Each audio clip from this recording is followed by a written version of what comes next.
Hi, I'm Jim McCann, founder of 1-800-Flowers. We created this podcast to share the wonderful people we get to interact with, we get to meet, we get to know, and most importantly, get to learn from. So I invite you to join us on this journey here on the Celebrations Chatter podcast. Is that the one and only, the multi-talented Sandy Climan? You know, I may be one and only because I am not multi-talented. And all I can tell you is you are the multi-talented one. I try to change things for the better through storytelling. You truly change things for the better because all of your products have nourished not only us in sustenance, but in spirit. Now I got a paid endorsement. You're probably a member of the Screen Actors Guild. You're going to cost me a fortune as I broadcast your comments around the world. Thanks very much. And, you always had emotion behind the business from its beginning, because how could you be in the flower business and not have emotion behind the business? Mm-hmm. But you've added this sort of contextual layer of emotion and happiness, and you've built a community. And I know that, whether it's the podcast that you're doing, and I've enjoyed listening to all of them. I just, bought Vicky Ward's book, The Liar's Ball. Oh, did you? Yeah. Actually, I went online after listening to one of your podcasts with her, and I said, oh my gosh, I really want to read this book. Fantastic stuff. I spoke about you earlier today because Vicky Ward, our friend and an investigative reporter and journalist, came up in a conversation. She explained to me that she did a story a couple of years ago, and she worked like a dog on it. And she said she put 6 months of her life into it, night and day, weekends, and wrote this great story and had it published in a magazine. I won't say which one. And they paid her the most that they pay anyone for a story, which was $25,000. Which, by the way, is a lot of money. Think of your experiences in the entertainment industry, how you changed how your clients range from Robert De Niro to Robert Redford, Kevin Costner, Danny DeVito, Michael Mann, just an amazing roster of people that you developed good long-term relationships.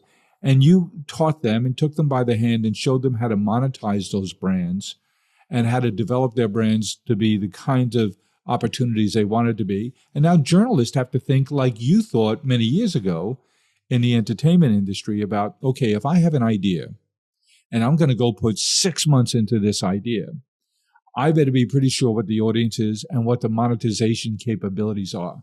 So she's thinking about, is this idea, who's my print partner? Is it worthy of a book, perhaps? Is it worthy of a feature film, a documentary, an audio, a podcast series? Is there another serialized version? And so she has to think as an entrepreneur now, not just as a journalist, but as an entrepreneur. I had this seedling idea, and she has to be her own agent, or will there be agencies that develop who represent talent like that to help them to monetize appropriately their hard work? Well, firstly, let me just say, Robert Redford, Robert De Niro, Kevin Costner, Danny DeVito, Michael Mann, and everyone else I worked with, because I helped run CAA for 12 years. They taught me, and I learned from them. And, look, I'm just a kid from the Bronx. And, I remember in Powerhouse, I was talking about that early days where Redford picked me up on the side of the road making the Milagro Beanfield War. And I was like on the side of a road with nothing there. And I get into the car, and, he looks at me and he says, you seem perplexed. To which I said, well, look, I'm just a kid from the Bronx and you're Robert Redford. And I said, I'm just a Jewish kid. He said, I'm Jewish too. And while he is not, and people have asked that question, he has many of the neuroses that make you very much able to do the things he does in the characters he has portrayed. But I'll tell you what I learned, and then we'll get to Vicky. One of my favorite stories was with De Niro. And, people would say, how do you talk to De Niro? I said, well, I talk to him every day. And I said, or every other day. And he's just a great human being. All of the people I worked with were compassionate people who were extraordinarily kind, extraordinarily thoughtful about everyone around them and their business, and their values were extraordinary. If there was a mistake, I remember once there was a mistake made in a contract, we won't go into which one, and the attorney said to me, "We're not going to point it out." And I said, "Yes, we are." And he said, "No, we're not." I said, "You're going to point it out, or I'm going to call the client, and he's going to tell you to point it out, because we are in a relationship with the people we do business with. Right. And we don't take advantage of them. They will eventually figure it out. And what are you going to do?" And explain to them that, we didn't save the time on their part and our part by doing the right thing. But I remember De Niro was making what were small films, Jackknife, Stanley and Iris. Probably the most renowned of that era was This Boy's Life, which was a remarkable film. And he gave me a script. And, I did a lot of things. I did business, I did agenting, I helped run the agency. And I never, it was always a privilege, because I always thought it's the imposter syndrome. Why are you allowed to do this? and it was a particularly grisly script. I sort of remember snow, blood, stuff like that. The word non-commercial came to mind. And I said to him, as opposed to what many agents would say, which is, "Don't do it," I said, "What do you see in the part?" And he said, "There's something in the character I've never experienced, and I want to have that experience." So it was a pure artist. I didn't go to film school. That's a pure artist. That's someone who is living their life through the roles they play to make themselves a more complete person and actor. And they want to learn from the part. And I think that with a Vicky Ward or others, in a way, they're now in the role of managing their own persona. But to me, there are several changes. There are people who help, journalists. But long ago, I said to the then CEO of the New York Times, "You have an amazing brand, but the brands you manage are going to be as important as your brand." Yeah, so there's that. And then the other thing is, which I think is unprecedented, I was just at Davos, and what are we reading now? Politico, Axios, Semaphore just launched. We had Steve Clemens at the dinner we hosted. Ben Smith was at the Lazard Foursquare conference. And brilliant writers and investigative reporters can now build something they've never been able to build before. Everyone, including talent. We're no longer dealing with audiences and intermediaries. We are dealing directly with communities that you build. Yes. The audience is now a community, which is what you're doing with 1-800-Flowers. And a Vicky Ward, if she manages it properly, as Andrew has, you find this direct communication with people who so care about the important work that you do. And remember, we don't need large audiences to make good living. Substack tried to do that, and they did well. And Newsbreak is trying to do that and bring back local journalism. But at the end of the day, the ability to reach people who care authentically is our antidote to the misinformation that is often out there. And without brands like Vicky or Andrew or, many, many, many other, Goody Fareed Zakaria, you don't have the ability to undo the misinformation, because when I was growing up, and this will show my age, Walter Cronkite, if Walter Cronkite said something, you believed it. Absolutely. Now you can have not national audiences on CBS, but smaller audiences, and have a good living out of it. And as you build them, maybe they become a national audience like CBS. Well, what you say reminds me of our friend Seth Godin, who talks about the smallest viable audience. And he just turns the funnel upside down and said, what's the smallest audience you could have that's interested in what you're doing that makes it economically viable? And that's what you should target. Anything above that is gravy.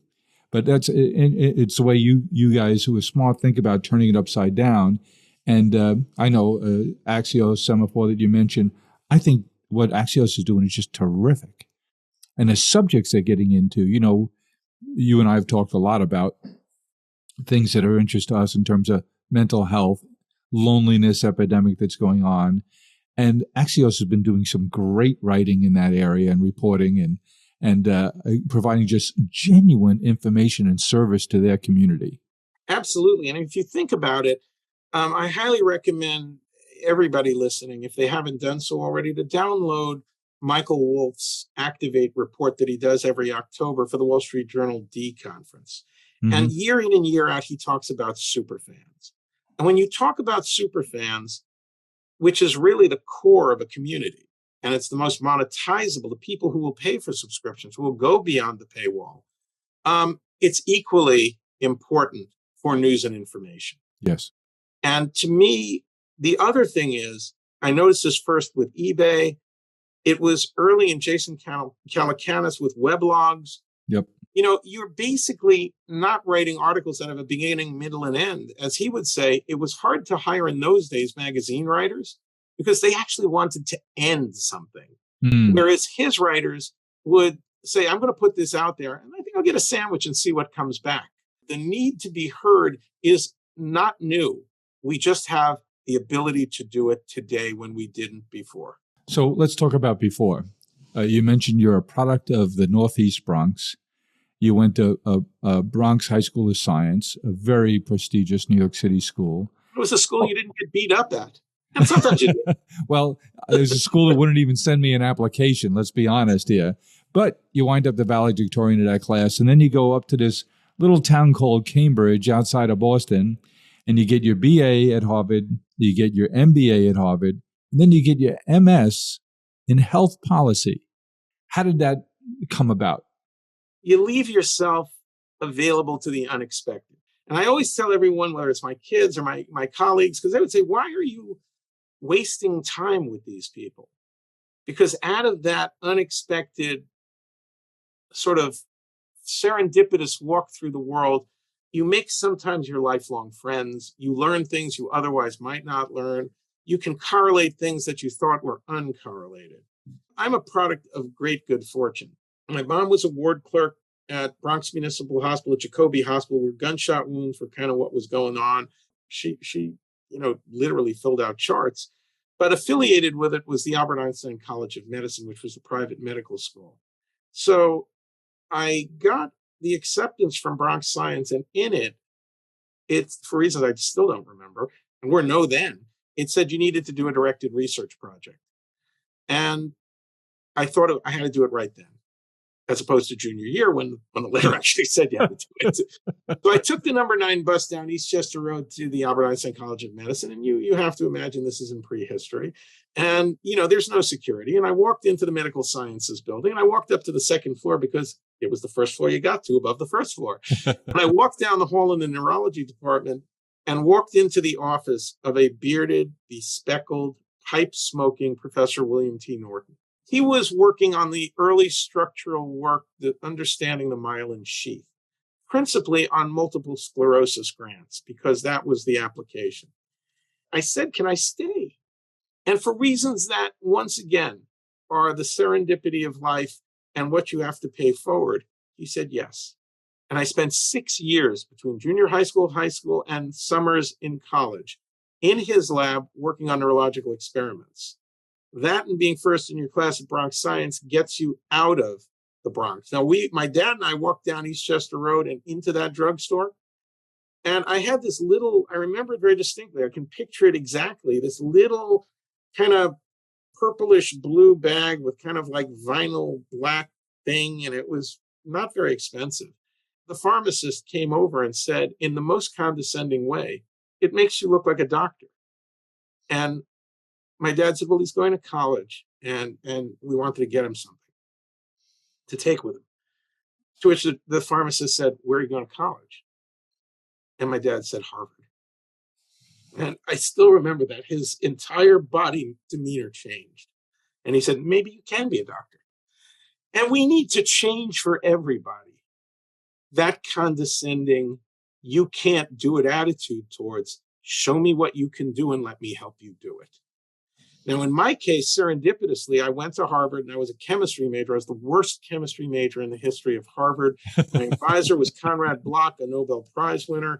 He thought I was, he didn't quite say it in this way, but much like the pharmacist, he actually had reasons for thinking I was a complete waste of his time. And I took most of my courses in fine arts, and I was on the Lampoon. And I socialized. and I learned the things. I spent time beginning to understand what excited me. So as opposed to being on a path that everyone wanted me to be on, I think I got a sense of what my destiny might be, but no idea how to get there. And, the good news about chemistry is no one asks you how you did. When you say, what did you major in? And you say chemistry, they don't have a follow-up question. It's like, like what was your thesis on or something like that. And my girlfriend in college, a woman named Joanne McManus, flippantly said, I think I'll apply to the School of Public Health. At which point, I don't know why, but I had 3 years and enough credits to graduate after 3 years, but I was treasurer of the Lampoon and I didn't want to leave. Sure. And I figured the only graduate school I could talk into taking me without an undergraduate degree was the School of Public Health. So I wandered over to the School of Public Health and applied to a Master of Science in Health Policy and Management, figuring, given the fact that my grades were not all that great in chemistry, that it was a hedge against getting into business school. And I said, if I don't get into business school, I'll have this. And then after 4 years, I graduated college at that point because they did give you your degree. This is 1977. And I applied to business school. And once again, a complete surprise in many ways, I did get in, even though I'm not sure why. And then I had to talk the two schools into taking the second year of the public health program, which was meant to be done at the business school, with one extra course. And in 6 years, got 3 degrees. And then I was one of Amazing. 3 people, I think, in my graduating class at business school and public health school without a job. And I've never been west. You were too busy. Well, I'd never been west of West Virginia, where I went to the National Youth Science Camp in my high school senior year. And it was 2 students from each state. My friend Tim Goligoski said, you're going to go to California at Christmas because you've never seen California. I'm not sure how my parents paid for any of this or how I did. I did work. And he said, I'm going to take you out driving because you're going to crash. You haven't driven in like 5 years. So we drove around icy Boston, and I went out to California and for the first time, other than in a driver ed course, really drove a car and saw what the beauty of, Southern California, and then tried to interview, which was very hard. And at the end of business school, I didn't have a job. And I literally got on a plane, came west, cashed in the bar mitzvah bonds, and interviewed with anybody who would see me. I mean, we had done a... Why LA? What was the attraction there? Just the weather? I said, if I could get somebody to pay me to watch movies and television, that's for me. Because ultimately, when you think about it, I was in the basement of the Fogg Art Museum, and Emily D.T. Vermeulen, the legendary professor of fine arts and Radcliffe professor, was teaching art history. And Fine Arts 13 was the beginning course in art history. She flashed up a slide of the Acropolis. And she said, how many of you have been here? 2/3 of the room raised their hand. And I turned to the girl from New Jersey with wealthy parents sitting next to me who would never go out with me. And I said to her, Greece is not your first trip to Europe. Greece is at least your second trip to Europe. And I had never traveled. I mean, the first time I used the passport was after school. I'd never gone anywhere outside the US. Whereas my children were literally, my son Joe flew to Spain with me at 11 months. And, to the world we lived in, people would take classes to go look at what a plane looked like, as opposed to the world we live in today. Sure. And, I learned everything I knew from books and TV and movies.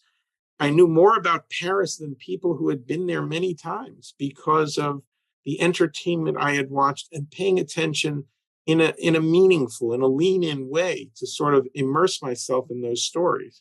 And I figured this is the greatest gift, is to bring this to others. Back when you were working with De Niro, and he made that comment to you about when you asked him, what about this film interests you? And he said it was the character and it was ability to learn something about himself and to experience something he hadn't experienced before.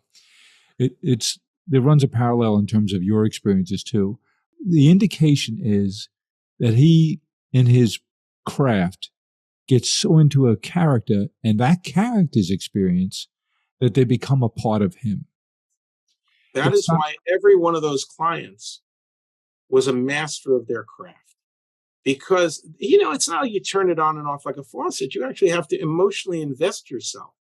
It's funny, I've been watching Costner on Yellowstone. Another client of yours? Yeah, but the Kevin I know is not the John Dutton on that series. No? And, John Dutton is a rough kind of guy. How he deals with his family, how he deals with his community. And I look at what Kevin has accomplished, and you think about the other roles that he has played and how diverse they are. When you choose being a thespian, being an actor as a profession, you are making a commitment to be authentic, to channel characters that you may know nothing about, to be, or maybe not even like. I remember once, we ran into Spike Lee, and I was leaving dinner with Robert De Niro, and Spike came up to him and said, "You didn't do the right thing." To which he said, "I just didn't see myself in that character." And I don't know all the reasons he didn't do that. Danny Aiello did it, and he did it brilliantly. He sure did. But people make choices. If you have the luxury of making choices on creative issues as opposed to financial issues, and some people who need to do it on financial issues actually still don't. So it was Marty Baum was one of the partners at CAA. He started in vaudeville.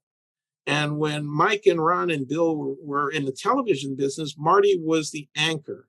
He had Peter Sellers. He was the anchor for the film business. He also was the only agent for Sidney Poitier. Wow. And if there are many people I miss Sidney Poitier. Very few people have the historic stature and impact of a Sidney Poitier. And a deep, deep man in terms of his thinking, his sense of history and where he sat in that continuum of history. Well, I'll give you two sort of images of Sidney Poitier. I was sitting with him, and we won't go into what the difficult family tragedy was of the person we were sitting with. And I was making small talk because you had to fill the time because you're all sitting there with someone's personal tragedy in their family. And Sidney was there with me, and it was my boss, and it was just us. And we started to talk about libertarian economics. And he wanted me to explain more completely libertarian economics. And I said, well, the fallacy with libertarian economics is that we all start from the same starting point. So it's all merit. Mm-hmm. To which he looked at me with extraordinary laser-like gaze and said, tell me about it. I grew up indigent on Cat Island. And, you come from Cat Island to being maybe one of the most revered statesmen, entertainers in the world, civil rights movement, a man whose dignity we should all aspire to. Yep. And, then there was a story at Marty's. So Marty was his agent. And, Marty actually started in vaudeville. It was amazing. There were still people who could touch. I actually dealt with people who dealt with Louis B. Mayer and Irving Thalberg when I started in my career at MGM. We hired Sam Marks, who had been hired by Irving Thalberg as the story editor at MGM, and that was like one of the most powerful positions in Hollywood. He bought all of the books and plays and everything else. Yep. So Walter Mirisch got up to tell a story. And he said, Marty called him, and he said, I have a young actor, a black actor, and he needs a job. His wife is pregnant, and he has no money. And he asked him to have him audition for a role, a small role in a film. And of course, Walter said, of course. And Sidney went and auditioned, and then nothing. At which point, Walter and the director called up and said, he was magnificent. We offered him the role. And Marty called him and said, well, why didn't you take the job? You need the money. To which he said, what the character represented and what the character said was not dignified for a black man. And I will not say those words. Interesting. And he's a man who needed the job. He desperately needed the job. Yeah, and I've never criticized talent that wants to go to work for money. I've done those deals. I remember once, we won't go into which of the clients it was, but he had done a film that I had brought him into, and it was one of those films where it didn't represent the full. It was well made. It was brilliantly made, but it was, I remember there was a poster with the naked body of a woman and then his face and money raining down on it on a bus. And I said, should we change that? To which he said, remind me why we did this film. And other than it actually was well written and it was hugely successful. I said, for the money. And he said, let them do it. And his attorney at the end of this, who handled his wills and estate, called me and said, you've just refunded his retirement. Thank you. There's no day like a birthday. It's a time to celebrate. Every year, every wish that brought you to this point. Wrapped in birthday love, toasting a future as bright as the moment before you. The best gift is each other. Now, you mentioned CAA in those days. CAA, give us a little color there, Sandy. How did that happen? It was very different than any other talent agency at the time. And it came from nowhere and became the powerhouse in the entertainment industry. How'd that happen? Well, I think what happened was, I'm blanking on his name, who was supposed to be running the television division at William Morris, was not given the job. And Mike and Ron and Bill and others, Roland Perkins was the first president of CAA, Mike Rosenfeld.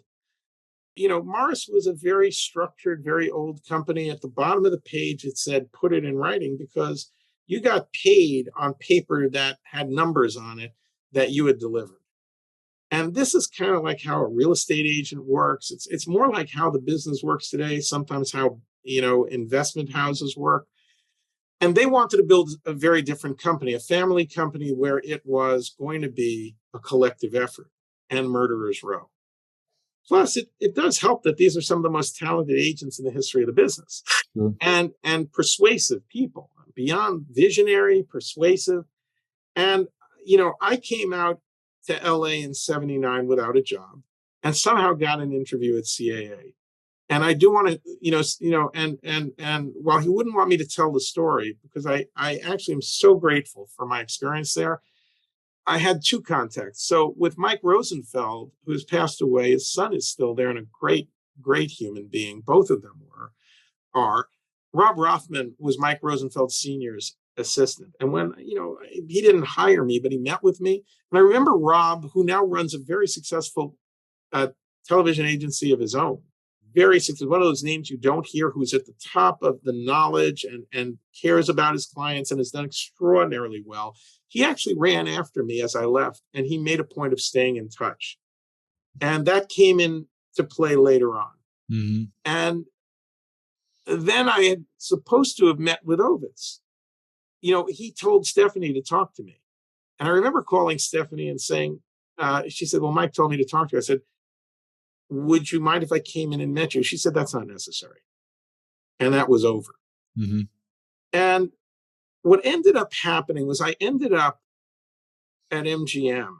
And I thought I was going to be there forever. I didn't realize there were stable companies like Warner Brothers at the time and unstable companies like MGM, which was going through massive transitions. I was there for Dick Shepard running the studio, then David Beagleman, then Freddie Fields. I lasted through 3 regimes. Yeah, but 3 amazing personalities and talents in your industry.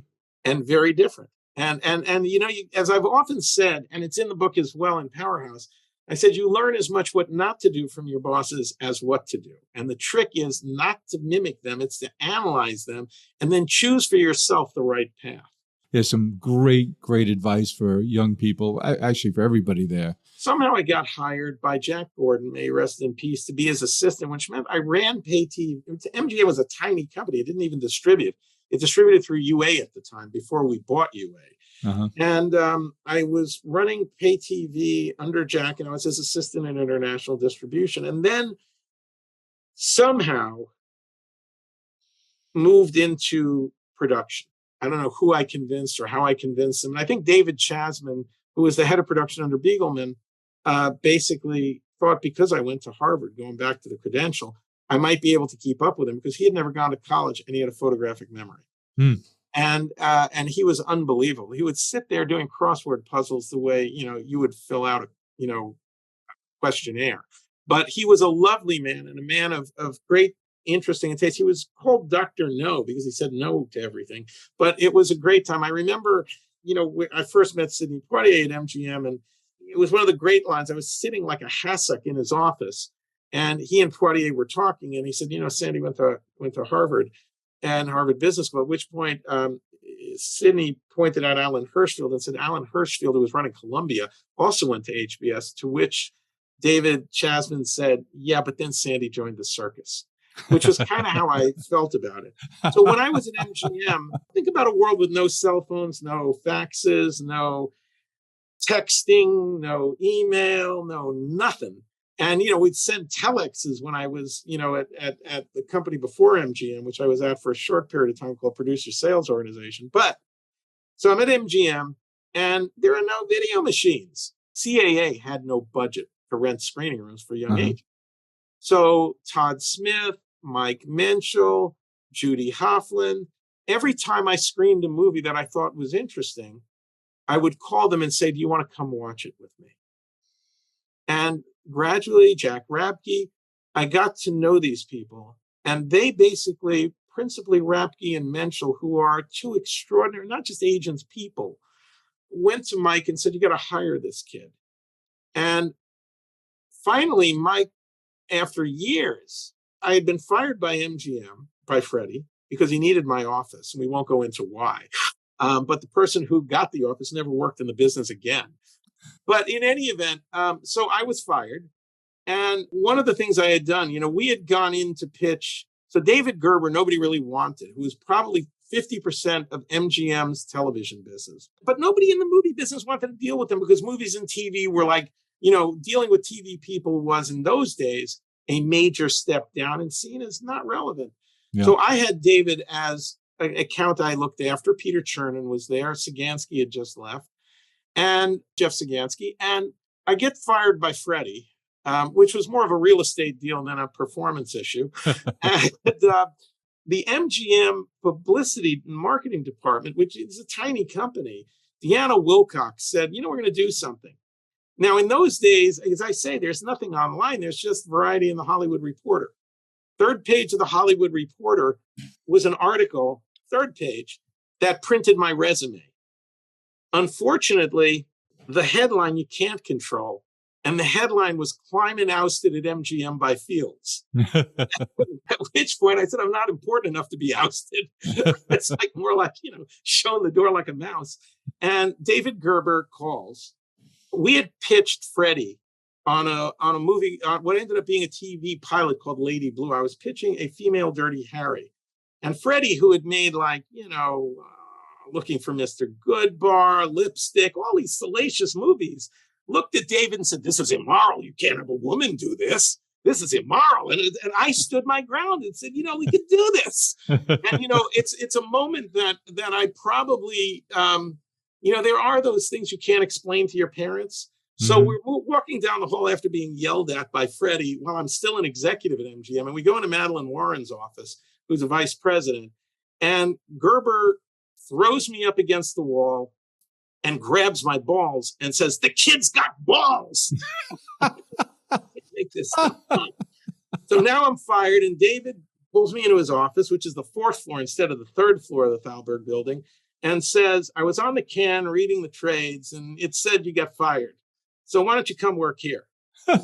Unfortunately, I had an interview with CAA the next day and with Ovitz. And I turned to David and I said, do you mind if I let you know tomorrow? And he looked at me as one would to an unemployed junior executive. and he said, what is there to think about?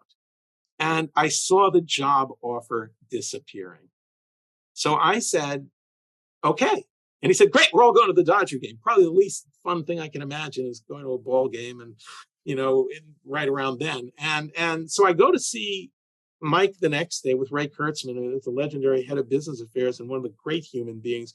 When I joined CAA, Ray said, You think you know stuff, you know nothing. You're going to try to do stuff. I'm going to tell you it's going to take you 2 years to even know where the door is. You know nothing. He says, you're going to think you know how to do it, but you're going to fuck up. So come to me. And he was right. It took 2 years. It's kind of like moving to another city and they say, you're a native of that city. After you've been there for 2 years, you kind of know your way around. Yeah, yeah. So I go see Ovitz, and he does the sort of amazing stuff that he would do in those days. So after he determined that I was not a complete waste of time, he hit a button on his phone, and you realize that his assistants were waiting for signals to pull me out of there. And he then turned off the phone, so the room was not being monitored by his assistants. And he said, I'm going to put you in a closet, which he did. The closet was opposite his office. It was this, you could get up, but that was about it. You wouldn't lie down in this thing. And he said, I don't know what I'm going to do with you, but you've talked to me about investment bankers I don't know. You've shown me an article from Channels Magazine, which Merrill Brown was publishing and Norman Lear owned, that profiled all of the investment bankers changing the industry. And at that time, investment banking and the industry were very far apart. There was not much to do. Yeah. And he said, look, he says, I don't know what you're going to do. So he turned off the phone. And then I said, Gerber or whatever. And I said, I'll just do a whoops and just, come here. I said, just tell me I can sweep the floor and I'll come here. And I think Bill Haber blocked me from coming because Bill told me that, which I respect, by the way. I mean, he did not want Mike building his personal staff larger than it was. And, Bill's a very gifted guy. Mike's an extremely gifted guy. Ron is an extremely gifted guy.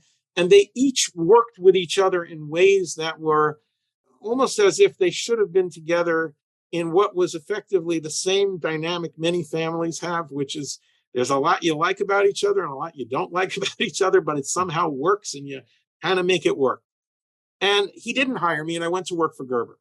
I then ended up running 2 small film companies. At the end, and I had sold Lionsgate Studios, not the one you know today, but the one that Robert Altman founded. Oh, okay. And I had sold that facility, which was making fairy tale theater, but also doing a lot of post-production. It was a very educational time to run a small company. I sold it to New World. And Ray Kurtzman calls up and says, what you doing? And I said, well, I'm interviewing with ICM. And I was on my way to be a television packaging agent at ICM. Mm. And he said, maybe we shouldn't be talking. At which point I said to him, as I had said before, if you give me a broom and a job at any price, I will come sweep your offices. And that's how I got hired 6.5 years later. And Mike hired me, Ray, Bob Goldman was our CFO. There were 3 guys who owned the agency at that point, 2 guys, then 3 guys, including me, who helped run the agency. We built the corporate side of the business. I co-founded, I founded it. That was a radical departure to have a corporate side of the agency. Remember, we didn't operate like anybody else. Because of Mike, Ron, and Bill and the stature of the talent that we represented as a corporation, as an agency, we had access to Rupert Murdoch. I remember Jim Berkus came to visit me when he was having an altercation with his partner, Marty Baum. And he asked me to smooth it out after I had left CAA. And at one point he said to me, Sandy, you don't understand. He said, you guys are talking to people we don't reach. And now they do, but at the time they did not reach. He said, You're dealing with heads of companies and global companies because of who you are. And we were a murderer's row. I mean, remember, behind every layer of the agency were the best agents in the business and the best environment in the business and the best compensated.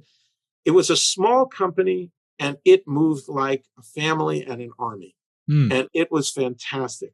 And the people who did that are, every one of them, as far as I'm concerned, legendary thinkers, strategists, and managers of talent. You mentioned along the pathway there when your resume was published, you mentioned one of the places it wasn't published was in Variety. And we have a mutual friend who ran Variety for 25 years, who hailed from the same borough of New York City as you do, the Bronx, and ran Variety for 25 years from New York. Jerry Byrne. Oh, Jerry, who I talked to this morning. Oh, I talked to Jerry this way. By the way, Jerry, the genius of Jay Penske, he and Jerry exemplified to me, like you, the best in management. They manage with vision and heart.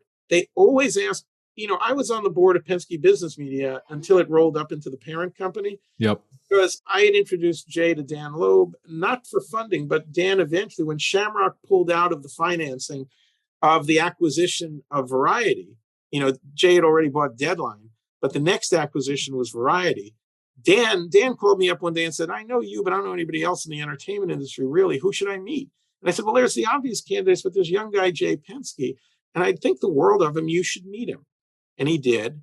And then when Shamrock bailed at the 11th hour on the acquisition of Variety, Dan wrote the check. And he once said it was one of his smallest deals. It was one of his most profitable deals. And it was one of the best relationships he ever made in a company that he funded. And they're friends to this day. And I ended up on the board of Penske Business Media. And I never was in a discussion with either Jay or Jerry, but a lot of it was with Jay. He didn't ask under difficult circumstances what the right thing to do was. Mm-hmm. When provoked by people who had strong personalities, you know who I'm talking about. He always did the right thing, and he still does. That's great. And he's turned that into a far-ranging, data-centric, global enterprise that is the future of entertainment. People think of it as entertainment journalism. It is far more than that. It sure It is. is the data that runs and the back end that runs the entertainment business. I bet our listeners would like to hear how you think about what our friend Jeff Sonnenfeld introduced in December at the last Yale CEO Institute Summit, which was the ChatGPT story generation capability. And then what about you've been involved in 3D early with U2 3D, the metaverse immersive entertainment. What can we expect in the next couple of few years?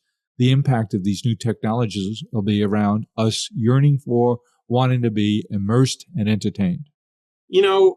I used to be the youngest guy in the room. I still think I'm the youngest guy in the room, which is truly delusional and very hard.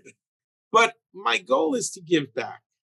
And what I see going forward is the following. And one of the things that has been marvelous in the 23 years since I made up Entertainment Media Ventures and convinced people it meant something, which I'm not sure that it does. But the bottom line is we try. Look, I've hosted heads of state. I go, why are they? By the way, the best one was when I was hosting King Abdullah from Jordan after the first year of the Syrian refugee crisis. And I was talking to the protocol office for the Jordanians, and I said, and I know King Abdullah from the World Economic Forum. By the way, one of the most amusing moments was he was walking down the hall of the Seyhaf Hotel, which is a diplomatic hotel there. And I said, King Abdullah, and three guys ran at me that were very large. At which point, King Abdullah said, Sandy, and they stopped, which was very fortunate. But they said to me, I said to them, why did you ask me to do this? And they said, because we know you will get it done. And then they said, would you mind partnering with Mark Burnett? I said, absolutely. And, it's the ability to get it done. It's the ability to actually make yourself of service.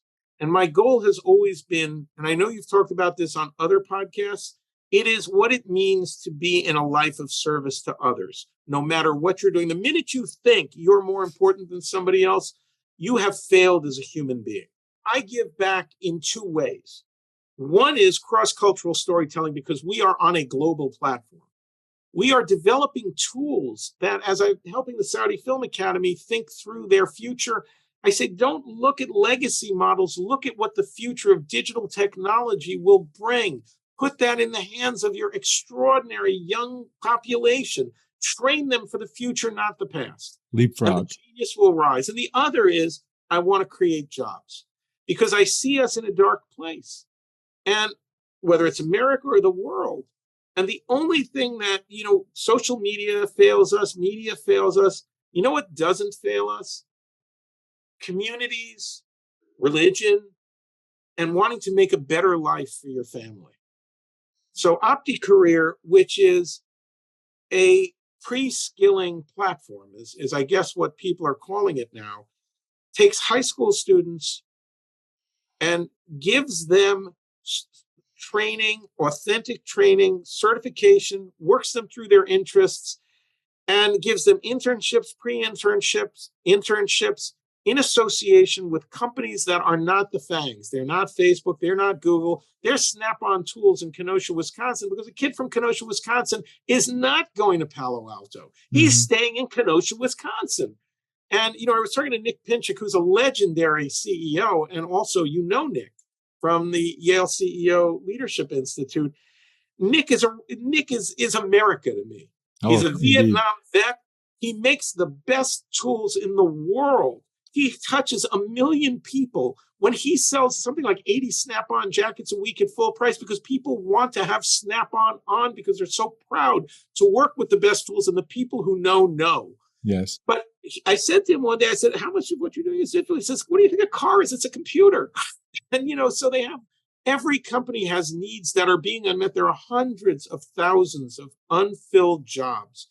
And, I was talking to one professor at a major Ivy League school, and he said under 7% of the entering class actually are liberal arts majors. We have entire divisions that have no students. And he said, everybody is here, and they're all, because they can get their general education, and it is about lifelong education on the internet. What they want is a path to give themselves and their families a better life. And OptiCareer is a company that is we will measure our success by how many people go into jobs at companies. I'm having dinner with Lockheed Martin on Sunday with my friend Leo McKay. I don't know who will sign on for this, but everybody is focused on the fact that we want recruitment and retention is everything. And we want our young people excited about the future so that they are not tearing each other apart. If you think about my career, I'm not sure about yours, because I think you were an entrepreneur a lot earlier than I was. But I had mentors, and even if they weren't mentors, they were role models. Yes. And you could learn from them. I want to give young people a disciplined path so that they don't feel lost, so that they have a purpose in life. And at the end of it, whether they go to college or go right into the workforce, that they are not functioning members of society, but people who are fulfilling their lives in work and home communities where they are very happy with the quality of life they have. I had a chance to play golf this weekend in Palm Springs, and I had a young caddy assigned to me who's a terrific young man, 22 years old, just graduated from Kansas University as an Evans Scholar, youngest of 6, tough household, tough upbringing, but somehow it produced this wonderful young man.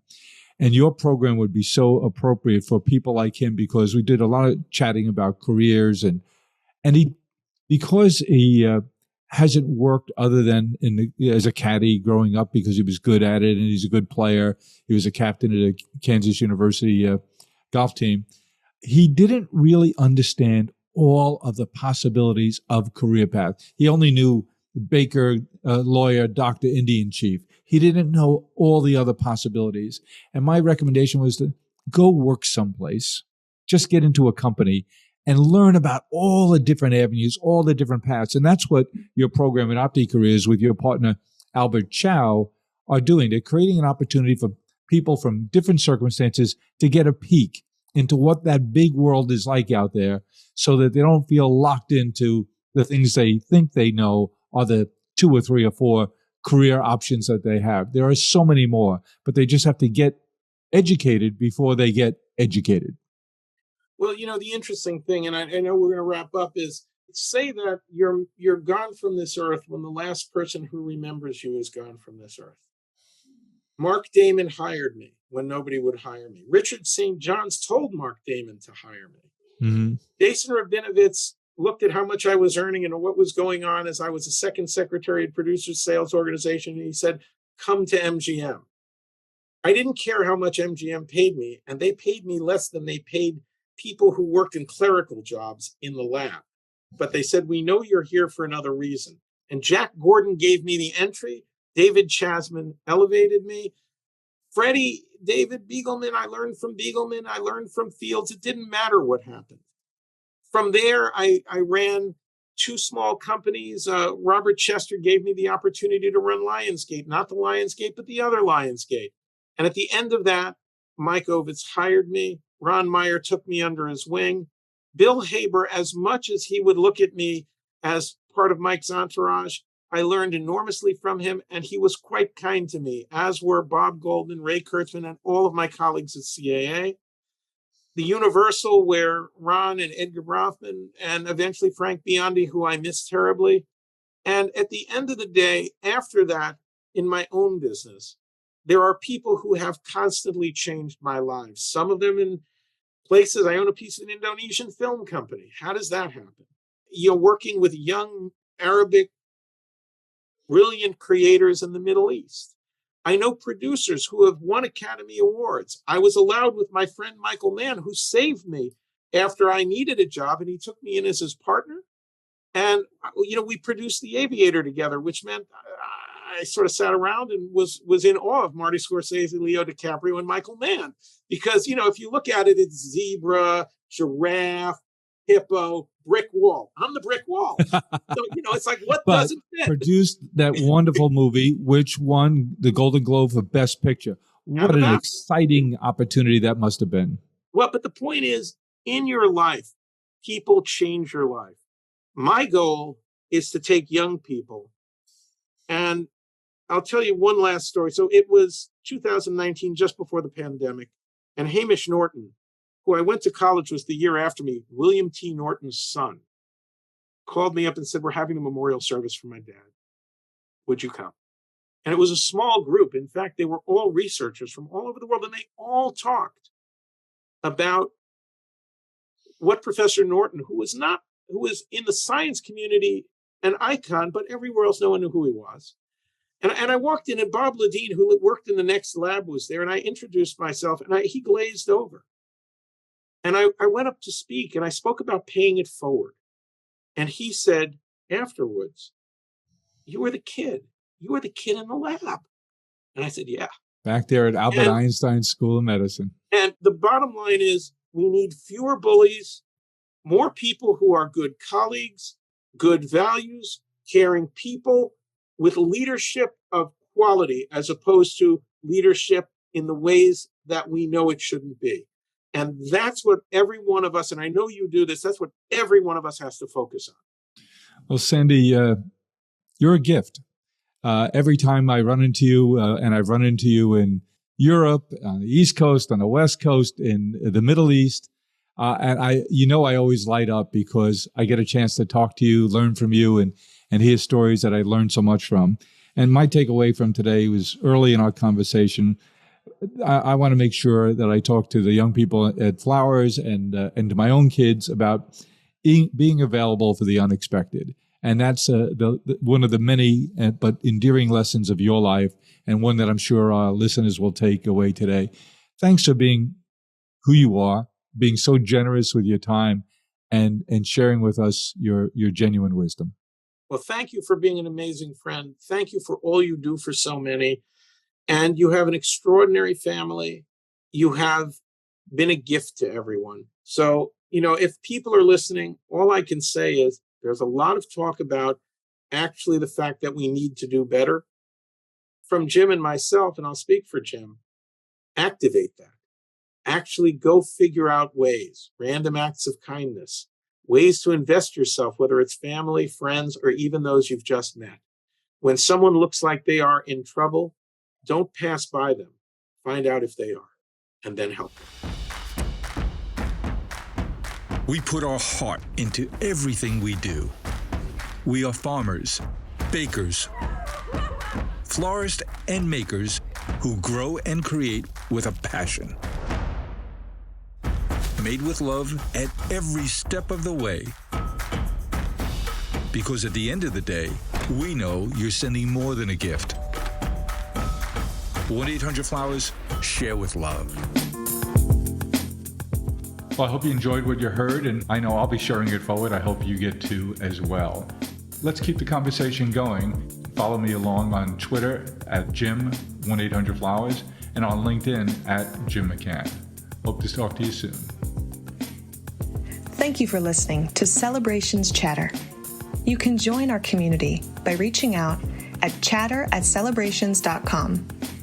And while you're at it, tell us what topics you'd like us to explore here on the Celebrations Chatter podcast. Thank you for listening, and don't forget to share it forward.